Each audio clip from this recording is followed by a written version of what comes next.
Technology, diversity, wine, the redwoods, and everything in between. Welcome to the Northern California Bay Area, and one show takes you inside the real estate that makes it all happen. This is By the Bay. Hey, what's up, everyone? Welcome back to By the Bay. I'm your host, Dan Ancheta. Want to wish you a Happy New Year. We haven't done a recording. Actually, we did a recording, but I screwed up the tech on the technical side. So this is the first episode of 2024. I wanted to wish you a Happy New Year and hope that you had a great holiday season and that your year's getting kicked off well. I am dedicated to doing this podcast more regularly and looking forward to building the audience. And if you have any comments or suggestions on topics for the show, please do reach out. Make sure that always my contact information is in the show notes. And today I am thrilled to have my good friend Eric Hackney here. Eric and I grew up together, wrestled together in junior high school and high school. And he is a realtor in Mendocino, Lake and Sonoma Counties for W Real Estate. And he has a really cool background. We'll talk about a little bit about that. But Eric, welcome to the show, and thanks for being here. Good to see you again. Sorry that I messed up the last recording that we did.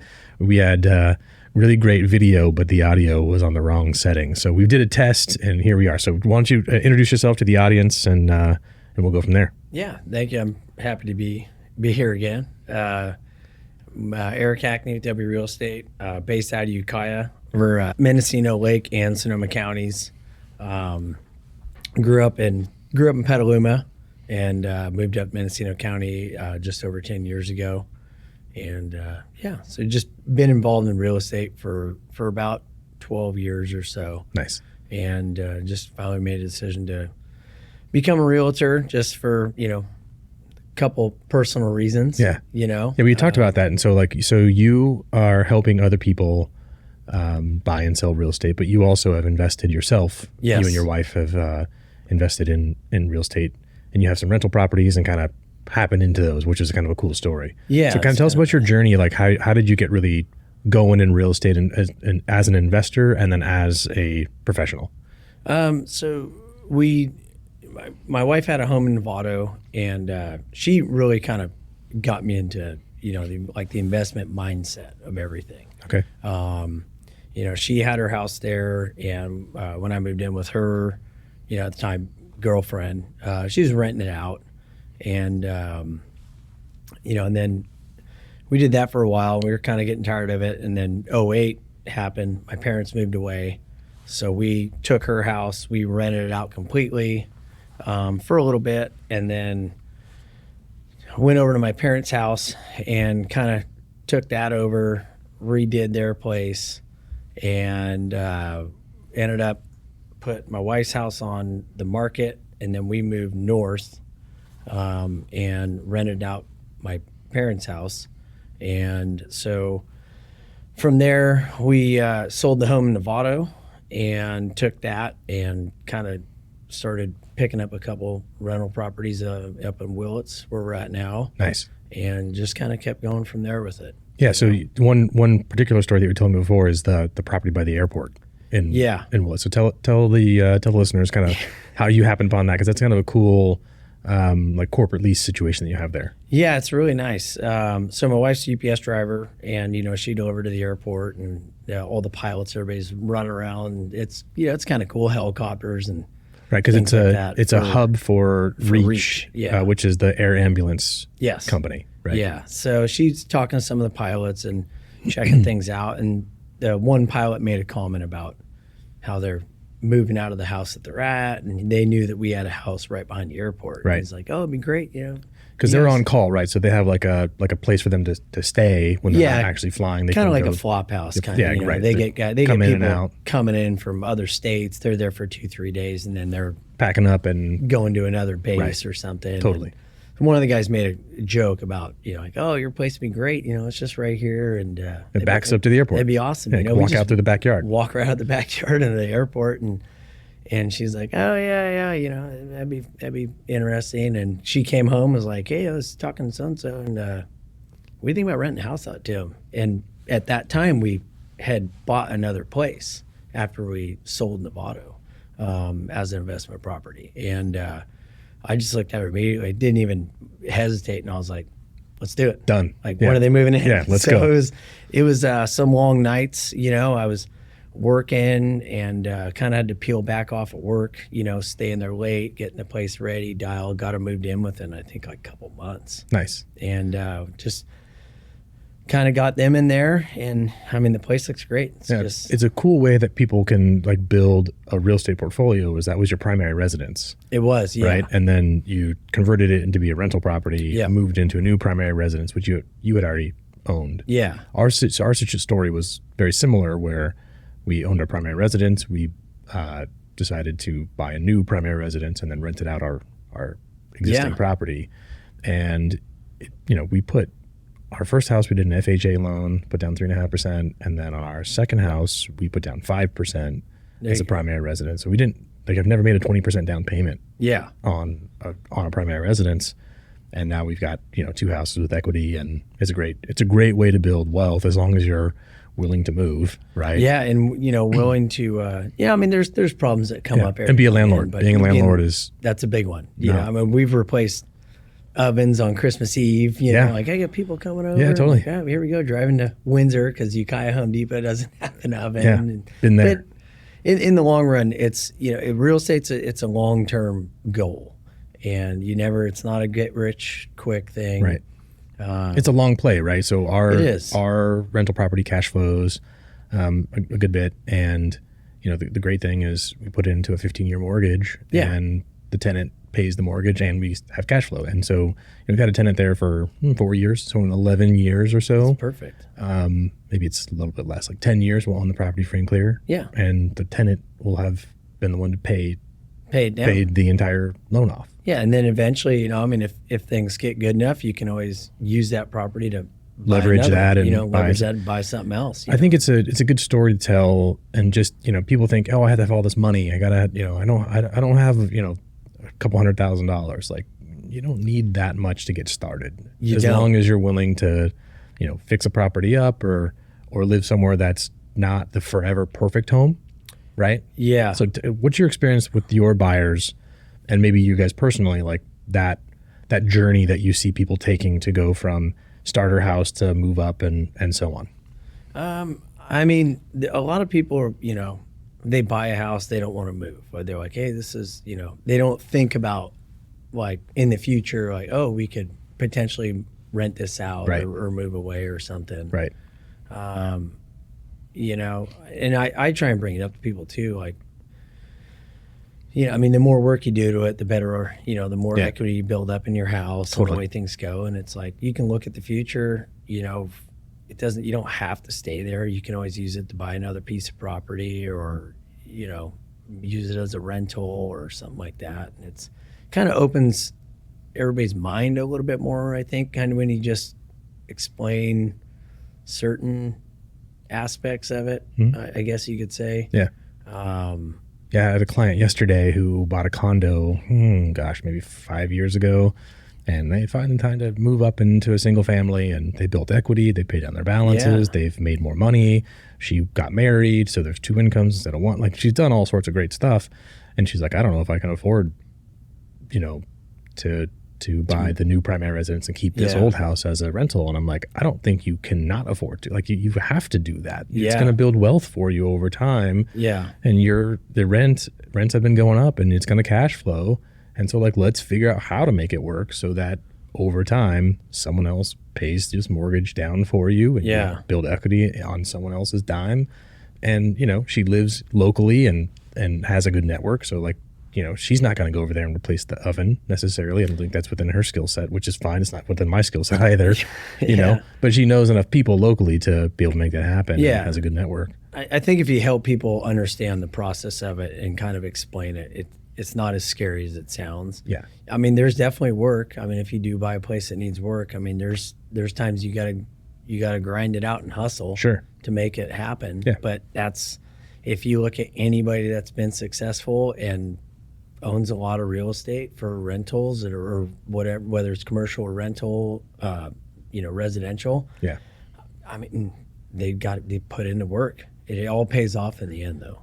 Totally. And I think, definitely from my own experience, I know way more people who've built significant wealth through real estate than, inventing some app or technology or doing something, kind of technology based. It's a tried and true method to build wealth as long as you're willing to make shrewd decisions and put in the hard work and do it. So, so I think where I wanted to kind of take the conversation today was it's the early January 2024. Everyone's kind of coming out of the haze of the new year and the holidays, and Christmas is all packed away, and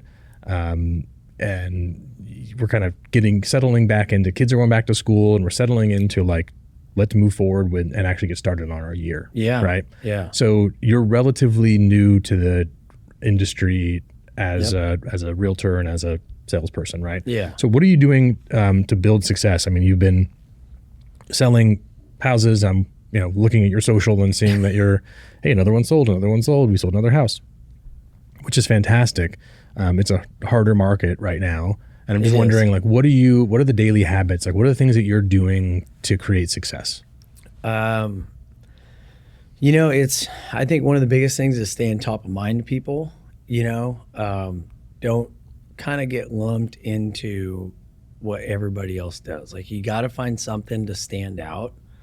And it's really just kind of, especially in this market, not really letting off the gas. Okay. It's like, it's constant. I was on the phone with somebody at 9:30 last night. We're looking at it. That's funny. I was texting with a client and a realtor last night at like 9 o'clock, laying in bed with my wife, and I was like, hey, we got into contract. And she's like, great, put the phone down. Yeah. And and that's, that's the other big part of it too, is having somebody, if you're married or have a girlfriend or whatever, is someone who. A significant other is who, will stand behind that.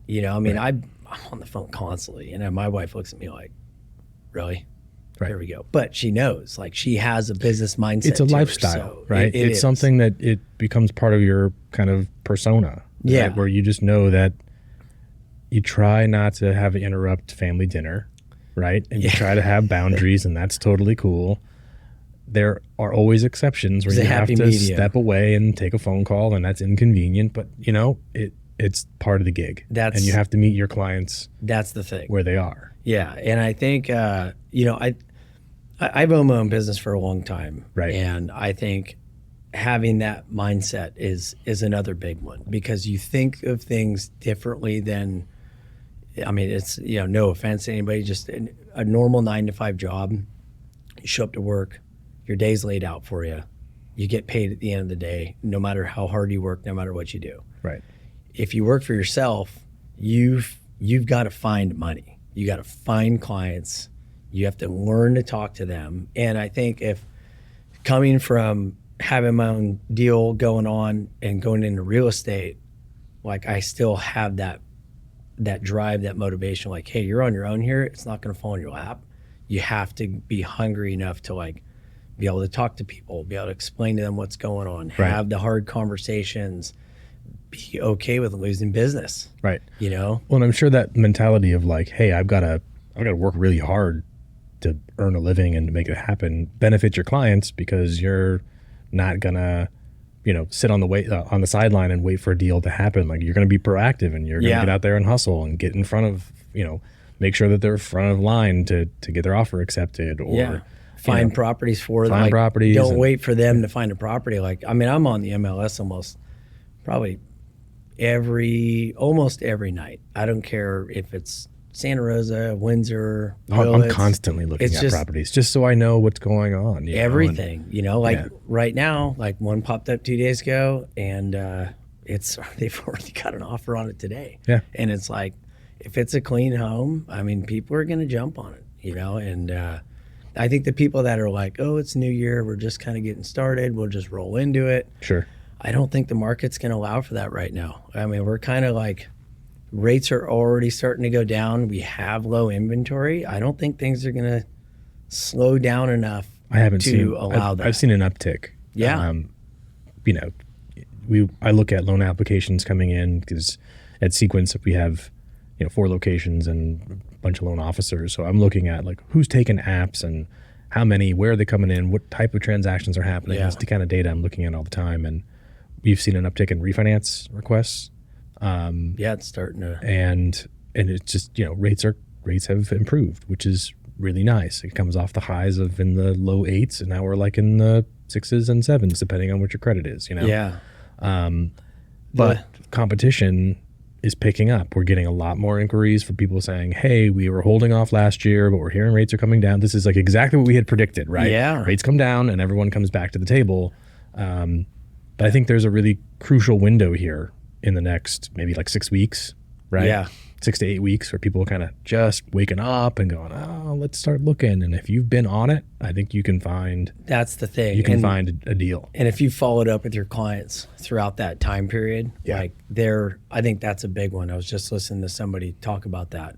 The follow-up is a big one. And it's something we as an industry, we stink at. Yeah, and too many people want the person who's buying now. Right. Instead of, they're nurturing your client. Me personally, I don't like setting people up on a drip system.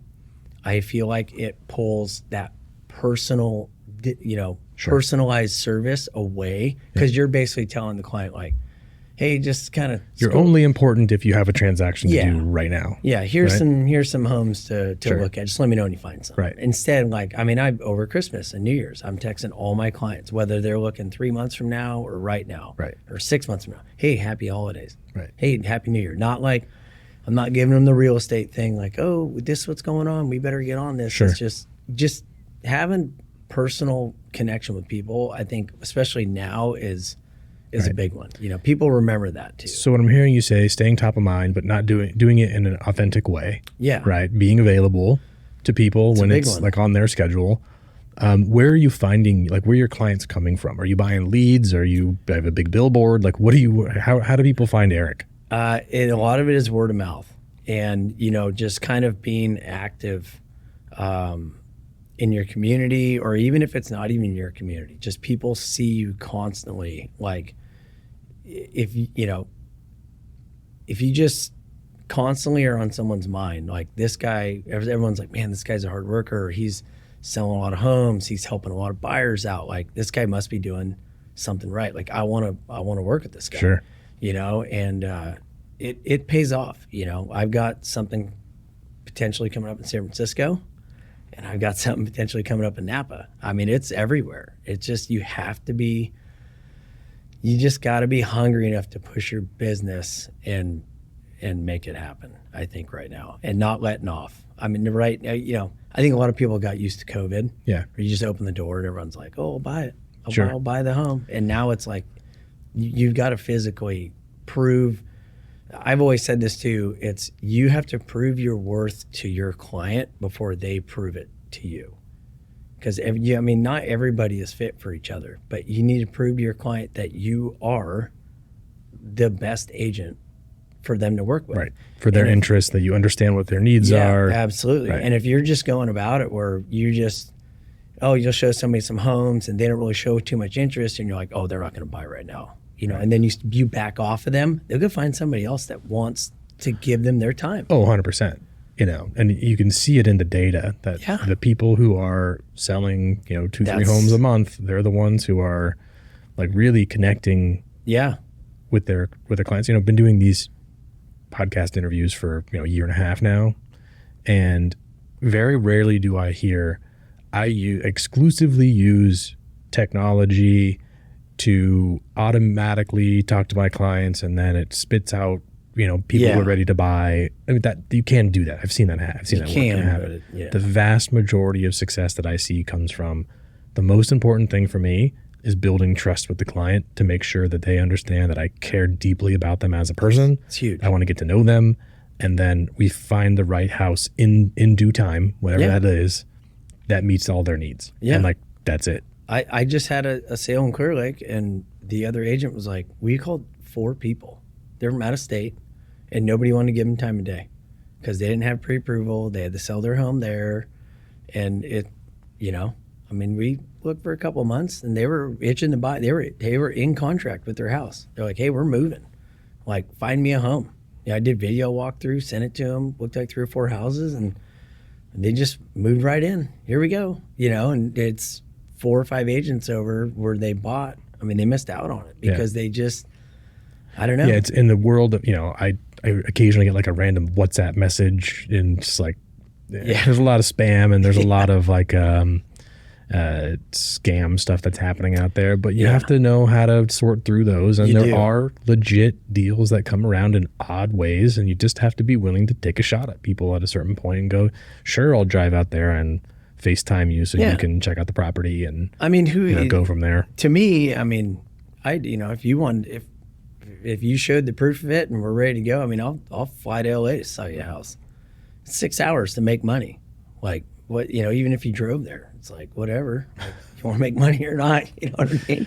I mean, for what you would make for really the amount of time you spend, like going somewhere to go, if it's an hour drive, okay, so you spend like $50 in gas, like, so what, Yeah, I think, I hear a lot of times people are like, it's the time.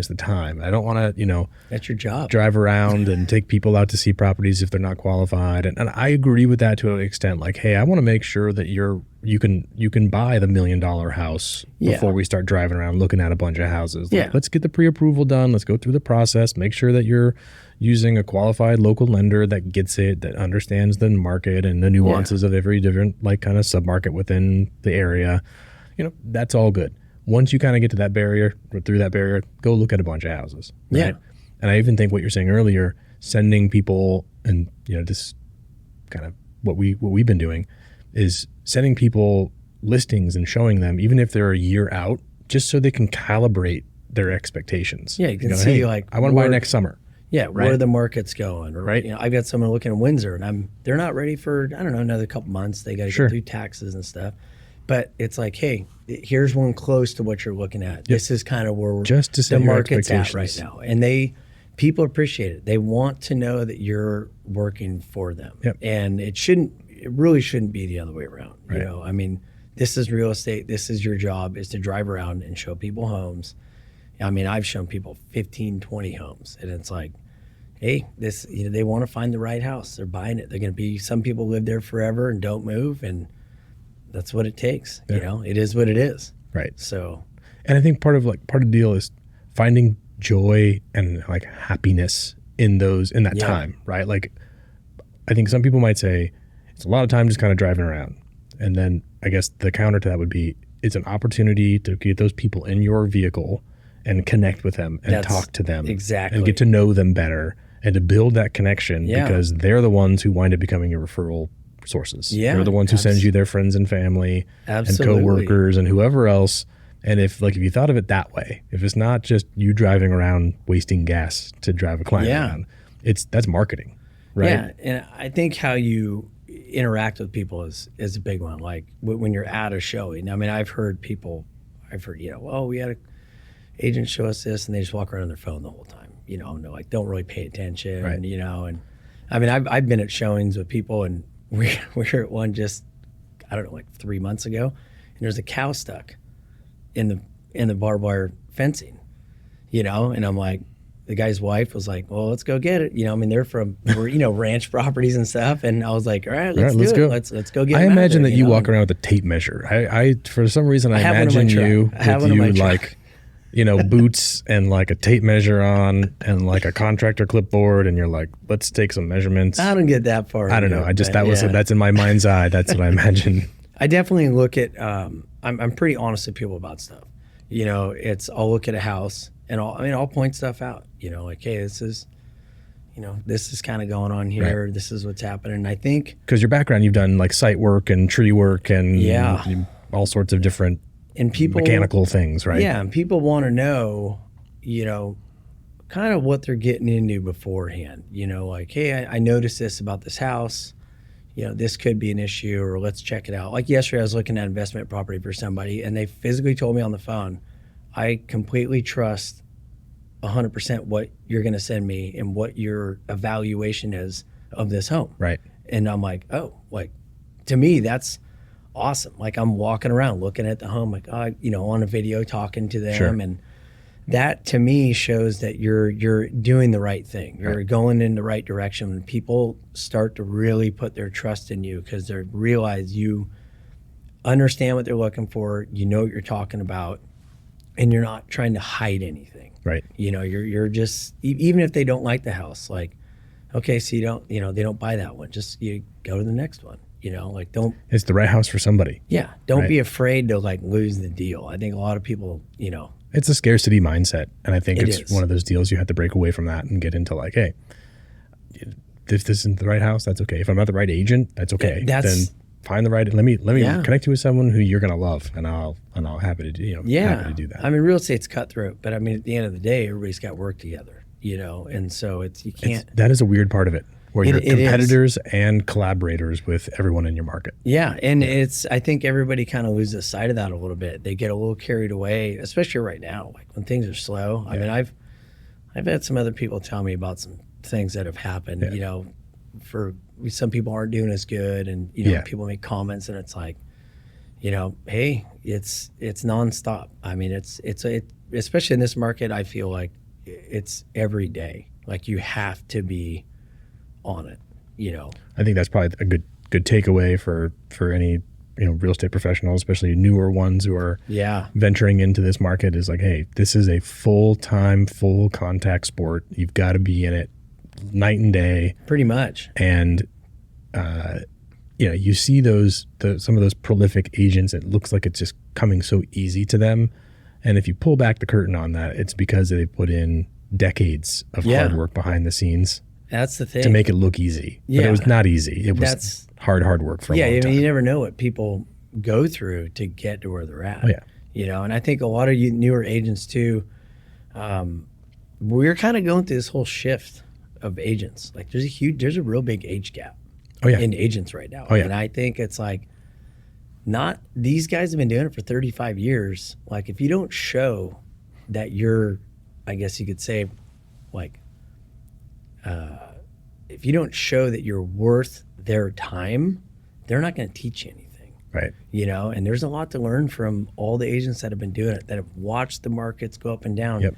And I feel like we don't really have anybody yet to kind of like bridge that gap as they leave. I feel like we're kind of running into this void of agents that had it so good for so long. 100%. And now we're in the tough times. Yeah. And it's like. And there's a lot of newer agents that thought it's going to be like selling sunset or $1 million listing, and it's going to be so glamorous and easy, and it's like, no, it's like cleaning windows and sweeping driveways and cleaning off mud off the entryway when people come in with muddy boots or whatever. Like that's just the name of the game, and they're like, this isn't that fun, and it's actually harder work than it looks, and they're leaving the industry. That said, I think that there were too many agents and too many lenders that just jumped in because they thought it was going to be fast, easy money, and maybe it was for a little while, but they're all going back to their prior careers or getting into a new line of work. There's a lot of people that have bailed. I've heard different numbers of how many real estate agents have left already, and I think it's I think we're kind of in an age where you got to really work for it. I mean, all the people that have been doing it forever, they've got clientele coming out their ears, which is great, good for them, right? But that's not necessarily the case for everybody. One thing I was gonna say is mentorship. Being a mentor and having a mentor is really amazing and great, and I think that's something that everyone should strive for, is to have a mentor, even if you've been in the industry for a long time. There's always someone who knows more than you do. And having, even if it's a peer group of co-learning or mastermind groups, something like that, is to get involved into something that challenges you, that opens you up to new ideas, and then be willing to share with other people that are newer, and just say, like, here's the playbook. There's plenty of business out there. This is what I've done to be successful, and hopefully you help them out. The thing, it's funny, the mentorship thing. The thing that I've noticed a lot lately, and this is from multiple different agencies. I've had people who are trying to get their license and get into something. And a lot of agencies lately seem like they don't want new agents. That's I don't want to say don't want them, but they don't have like a mentor to like have them show them things, even though everybody's got training on the websites and you can sit down and go through the videos. But a lot of them, there's a couple of big ones that have turned a couple of people down that I know, because they just don't have the time. Which in my opinion, right now is kind of a bad thing, because you need to get new agents to replace the ones that are leaving. Yep. And if you don't have the means to train them, or have, like, even if you just had someone who's like, hey, follow me, come with me, like, we'll go on a showing, or we'll go show these buyers. That's all people need. I mean, you could show someone training on the computer all you want, but until they're face to face and someone throws a curveball at them about the house or the market or the contract, and they just go like deer in the headlights, that's a red flag for somebody, Yeah. And a lot of agencies, my personal experience too, I've had a couple of them, I'll never probably work for them for stuff that they've told me, even with where I'm at now, what they've told me when I've tried to go to them, and I'm like, all right, well, I'm never going to you guys, even if they called me and offered me something. Yeah. Like, no way. Well, it's interesting because I think it's a gap in the market. Yeah. And I think it's an opportunity for someone who's trying to build a team to actually have like a mentorship plan. And this is like the agenda, and this is how we help you. And investing, it's mostly time. It's not too much money, but investing the time to like show people how to do the business, how to do the negotiation, how to get stuff done. Yeah. And if you're a team leader right now, it's probably the best thing you can do is to find someone who's already gotten their license, who went somewhere else that didn't get the support they needed. Yeah. And to recruit them in and go like, let me help fix things up for you and get you Yeah. headed in the right direction. Because there is such a lack of like transfer of knowledge from, the more experienced realtors and lenders to a newer generation, right? And so I think that's a really attractive thing if you're willing to invest that amount of time. Yeah. The only thing that I see is become, I don't want to say it's like an issue, but it's like a lot of agencies who have like a team kind of theme, they're all the same though. Like they teach people the same thing. Like everybody gets, and instead of Sure. letting somebody personalize their own business and become their own salesperson, they try and like train people to be a certain way. Right. Making clones and of it doesn't the same. always work Right. out very good, because people, real estate is a personalized business. It's like you personalize your bit, you cater to your client, and you kind of work with who they are and how they are. And if you train a bunch of people that just do the same thing, they say the same thing. Sure. People, When someone says this is your response. It's like Yeah. call center, response type of thing. Yeah, and I get that. And I think that that's a difference, but that's like training, that's right? kind And of what we're talking about is education and mentorship, Yeah, right? I mean, yeah, right? Like there's some, I can't remember the exact expression, so I won't butcher it here on the podcast, but there's a big difference between training and education. And Yeah. what we're talking about is, training is, if they say this, you say this. Yeah. Right. What we're talking That's- about is how do we educate you just to how do you handle the situation, like the situation and understand with empathy like what the objection means, and then respond in a way that answers the question first and foremost and acts in your client's best interest, and it's Yeah. not just like, if they say rates are too high, this is the catchphrase that we've tested 7,000 times, and 82% of the time it changes their minds. Like that might work in some type of sales, and you might make sales by doing that. What I think the difference is that I'm in the relationship business. Yeah, Right? I don't want sales, I want relationships. That's the thing. And more important than making a sale is building a relationship. Yeah, Right? Yeah, absolutely. So anyway, that's my good. little tangent. Yeah, So kind of pivoting from what agents are doing to home buyers right now, rates are coming down.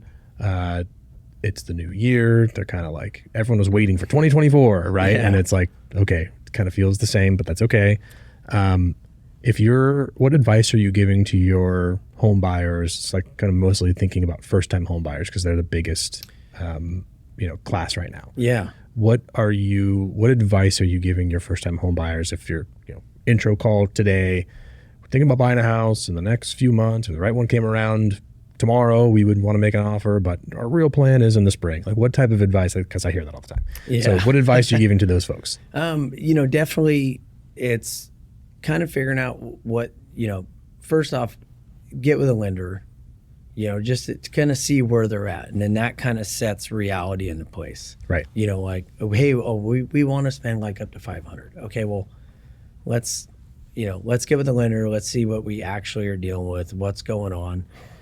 And, I know a lot of people are worried about rates going down and competition blowing up, and there'll be a lot of, bidding wars, whatever everybody's saying right now.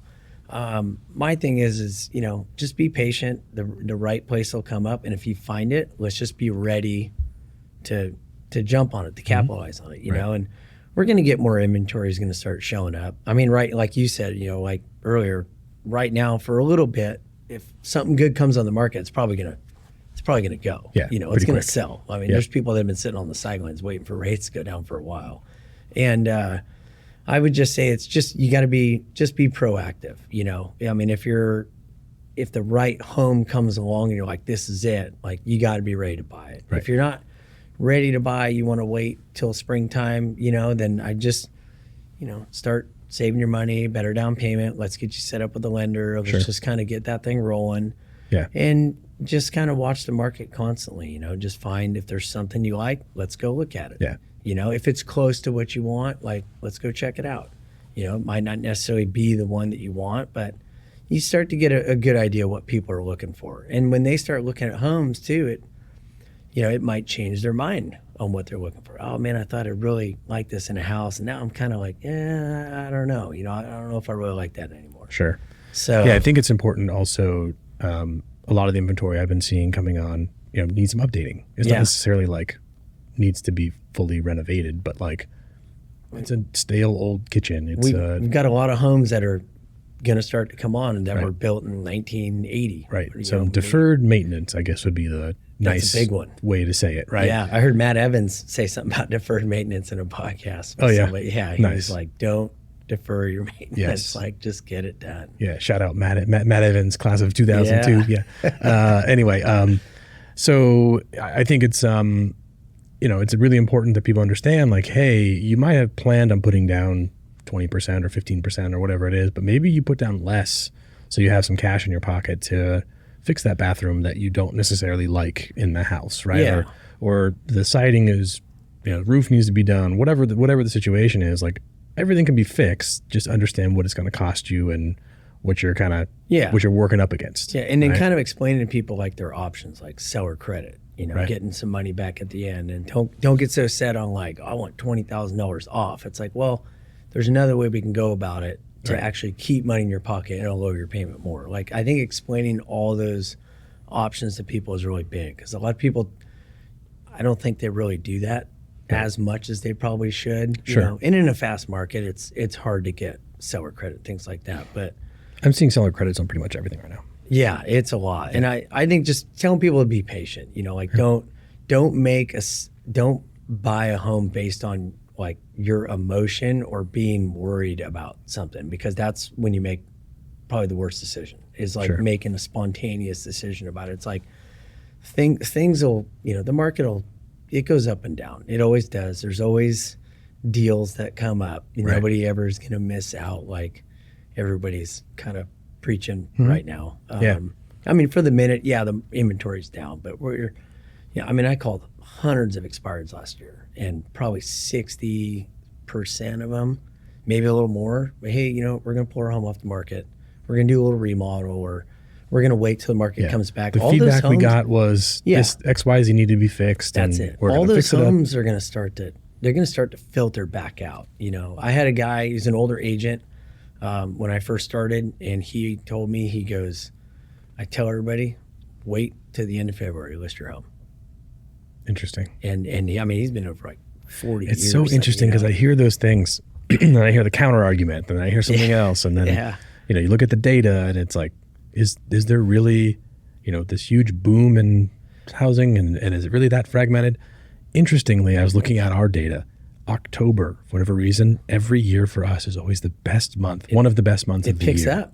Yeah. And I'm like, everyone's trying to get in the house before the holidays. Yeah. Or before, I don't know. Kids have gotten back to school. Everybody's kind of back in their regiment, and like, oh, okay, we're not on vacation or. My theory is that it's the best weather month of the year. typically in Sonoma County. October is the best month. Yeah. I think everyone gets excited, gets happy and excited about. Yeah. I mean, springtime always picks up, but it does seem like the end of the year, like even in Mendocino County, it's like the phone just starts going off for whatever reason. It's November, December this year were really slow. Not a lot of movers that we saw. I mean, we were pretty slow here, and then all of a sudden, New Year hit, and we were just phones ringing all over the place, which is great, exciting. Yeah, it's actually nice to see a little light. Yeah, come peeking through. Yeah. What other advice do you have for first-time home buyers in this current market? I mean, really, just put trust in your agent, you know? I mean, hopefully they're doing their job. Like find an agent that you can trust. Find an agent that you can trust. Find an agent that's really going to give you the truth, you know, about what's going on. I mean, just because someone says, hey, let's get you with a lender, they're not trying to push you to buy a house right now. They're just trying to get you ready because it happens so fast. And it's that same thing. Like you go to look at a house, it's been there for 40 days. And the day you look at it, oh, we got an offer.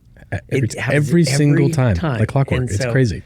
I just tell people, it's like, just be patient. You know, if something goes, something else will come back. Let's just get everything pre-approved, get everything ready to go.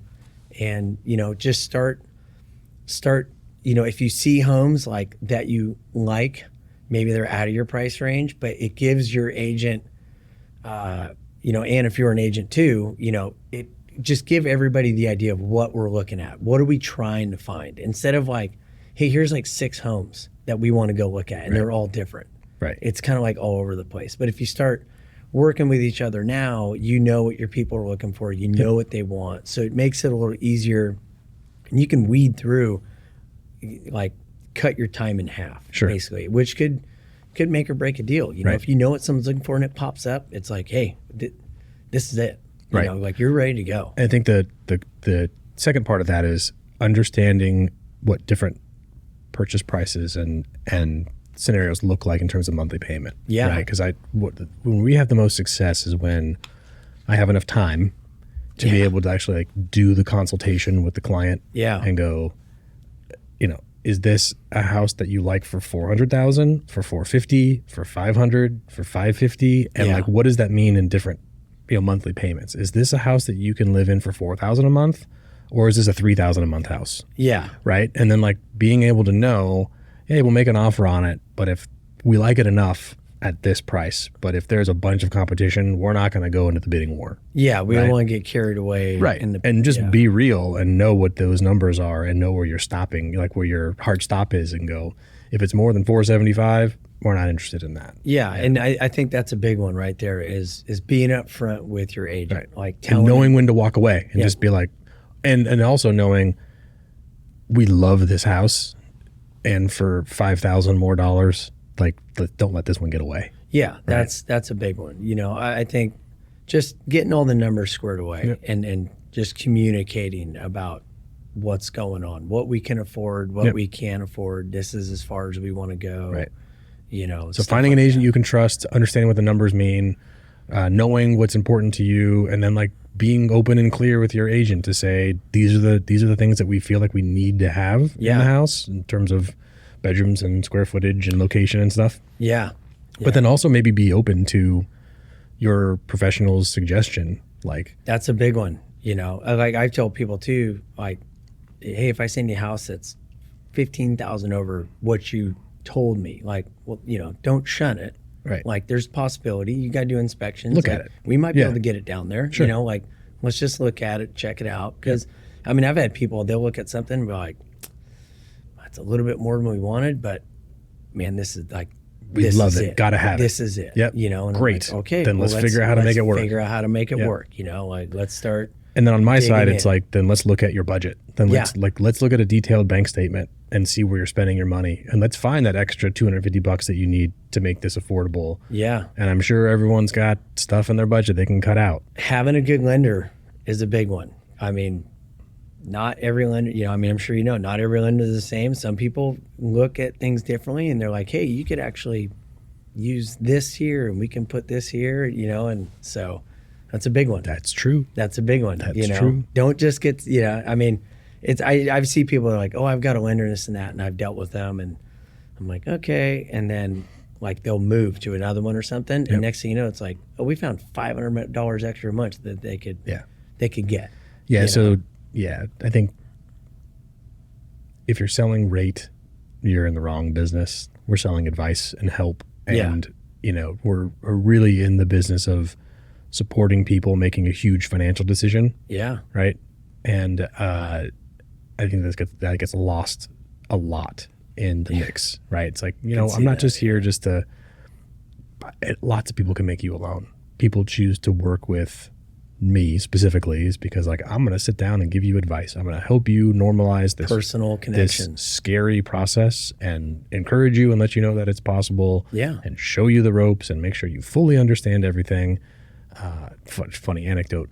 I almost bought a condo in Cutthroat when I was like 20, and I didn't. Good. What's that? That would have been pretty good, right? I probably would have lost it in the 2008. Well. Anyway, the point is, I don't remember really applying for the loan. And all of a sudden a FedEx package shows up at my door of my apartment with like loan docs. It was the weirdest thing. And like, I like had a brief conversation with the lender, I guess, right? Yeah. And I gave them enough information that they were like, pull credit and do this thing and do that. And all of a sudden my loan was approved. And I was like, I didn't even give you any documents. They're ready to go. It was a weird time.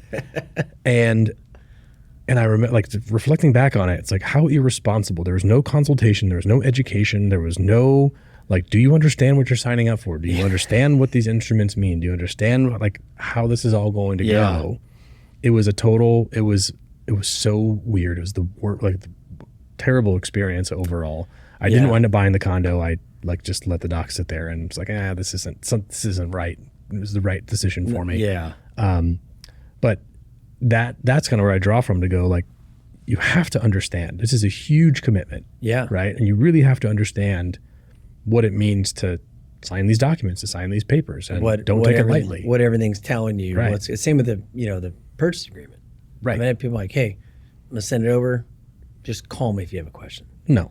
Wrong answer. Right. It's like, and they, 9 times out of 10, like, what's this? What's this? What's this? And I'm like, but I thoroughly enjoy like helping people. Like, I mean, listings are great. I love listing properties. Everybody wants to be a listing agent. Yep. On the other side of it though, too, I love helping people buy homes. Like, cause it's explaining things. I just don't think people get enough personalized service. Like you're saying, like breaking things down to them, telling them what's going on, what's happening. Cause most people right now have never bought a home. Like all the first-time home buyers that are in the market. I think working with first-time buyers is my favorite. I love it. Yeah, because they're excited, they're eager, they want to know, and it's funny. I get texts like, "Oh, I'm sorry, I'm asking another question." I'm like, "Don't be sorry. Yeah, like my job is to answer your questions. This is what we're ask away. Like ask all day. That's the thing. Until you fully understand, keep asking questions. Yeah, 100%. I think that's always true. Sweet. So your markets you're working in, kind of, you said you'll fly to LA. So if you're in Los Angeles and listen to this and you want Eric to help you buy a house, you call him, he'll get on an airplane, he'll be there. Yeah. Nice easy flight from Santa Rosa to LAX. It's not easy that far. No, but so your primary markets are Mendocino, Lake, and Sonoma Counties. Yes. And if someone wants to get a hold of you, how do they find you? I've got just Instagram, Facebook, just Eric Hackney Real Estate on Instagram, and just Eric Hackney on Facebook. Okay. W Real Estate website, Ukiah. Cool. My phone number, and stuff like that. Put a link in the show notes to your W Real Estate page and your Instagram and all that other stuff, and people can reach out to you there. Anything else that you want to tell the audience? Any other tidbits for them? I don't know. I mean, don't stress out that you're going to miss out. Take your time. Take your time. This market goes up and down. And just because someone says things are turning around, nobody knows what real estate's going to do. It was the last year we weren't even supposed to go above 6%. Right. Look. Well, all the analysts and professionals said that wasn't going to happen. Yeah, and then look what happened. So it's just be patient. Take your time. Just get a good agent that's going to be honest with you, whether you like what he says or not.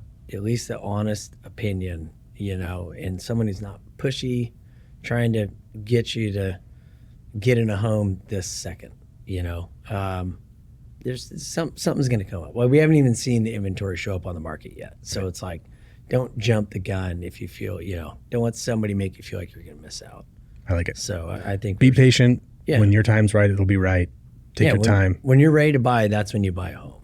Don't let somebody else push. Yeah. So I think that's great advice. I mean, that's it. Cool. Right on, man. Well, hey, appreciate you being on the show, coming back for take 2 of things. And we'll have you back, and appreciate you being here. And thanks for being here on By the Bay. I appreciate you joining the show. And please do like and follow us on Instagram and Facebook and YouTube and Apple Podcast, and leave us a review and all that good stuff. But thanks for being here, and we'll see you sometime soon. Stay up to date with Bay Area real estate. Hit subscribe now if you haven't already. Did you enjoy this episode? We love reviews in the Apple Podcasts app. We'll read yours on the show. This is By the Bay.